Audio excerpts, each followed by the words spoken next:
Hi guys, আসসালামু আলাইকুম। Welcome to Mahira cooking house. আজকে আমি সফট ও ডিলিশিয়াস তালের বড়ার রেসিপি শেয়ার করব। এইভাবে বানালে বড়া একদম সফট হবে আর খেতে খুবই ভালো লাগে।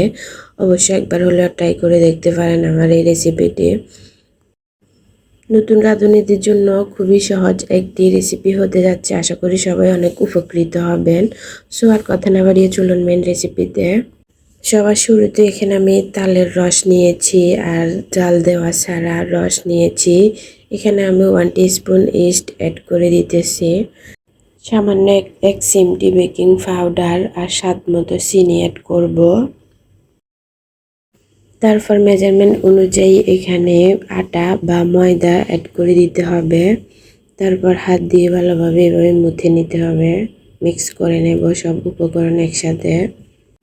স্বাদ মতো লবণ দিয়ে আবার একটু মিক্স করে নেব। আমার পিঠার ব্যাটারটি রেডি। এখন আমি 1 ঘন্টার জন্য রেস্টে রেখে দেব। 1 ঘন্টা পরে এটার উপরে একদম বাবল উঠে যাবে। আর এই পর্যায়ে আমি চলে যাব চুলাতে তেল গরম করে চামচ দিয়ে ছোট ছোট করে এভাবে তেলের মধ্যে দিয়ে দেব। কড়াই ভর্তি করে অনেকগুলো এভাবে দিয়ে দেব। তারপর এগুলা নিচ থেকে এভাবে ফুলে ফুলে উপরে উঠে যাবে। আর এভাবে একটু নেড়ে ছেড়ে উল্টিয়ে পাল্টিয়ে লালচে ব্রাউনিশ কালার করে ফ্রাই করে নেব। অবশ্যই ফুল ভিডিও দেখার অনুরোধ রইল।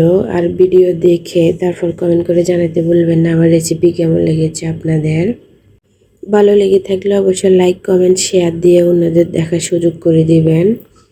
ফলো অ্যান্ড সাবস্ক্রাইব করে রাখবেন, এতে করে পরবর্তী নতুন রেসিপি সবার আগে আপনার কাছে পৌঁছে যাবে। এইভাবে আমার রেডি হয়ে গেল পিঠাগুলা। এখন আমি তেল জড়িয়ে উঠিয়ে নিচ্ছি। দেন এখন আমি এটারে গরম গরম পরিবেশন করব। তো আপ টু ডে গাইস, সবাই ভালো থাকবেন, সুস্থ থাকবেন। পরবর্তী নতুন রেসিপি দেখার অনুরোধ রইল। আল্লাহ হাফেজ।